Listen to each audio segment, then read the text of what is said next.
உங்க வீட்ல சுத்தி இருக்கவங்களுக்கு ஸ்ட்ரோக் வர மாதிரி ஏதாவது சிம்டம் இருக்கா? அதை எப்படி கண்டுபிடிக்கணும்னு நான் உங்களுக்கு சொல்றேன். அதுதாங்க ஃபாஸ்ட். அந்த அப்ரிவேஷன் ஃபாஸ்ட். அதுல எஃப் ஃபேஸ் வந்து ஒரு சைட டிவிட் ஆயிருக்கும், ஒர்க்கும் ஆகாதுங்க.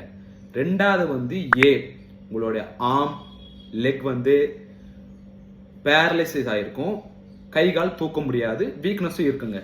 எஸ் வந்து ஸ்பீச், அவங்களால பேச முடியாது, கொஞ்சம் வீக்னஸாகவும் இருக்கும், கொஞ்சம் தாமதமாகவும் பேசுவாங்க. அடுத்தது வந்து இந்த 3 சிம்டம் இருந்தா.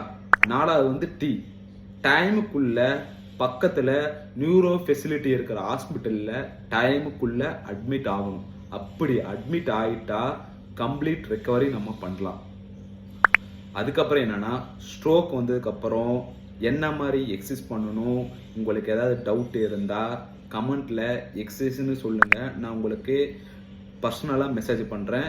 அந்த எக்ஸசைஸ் ப்ரோட்டோகால் எல்லாத்தையும் உங்களோட ஃபிசியோ ரெக்கமெண்டேஷன் பண்ணுங்க. என்னைக்கு எங்கேயே மாட்டி விட்டுறாதீங்க. Thank you so much.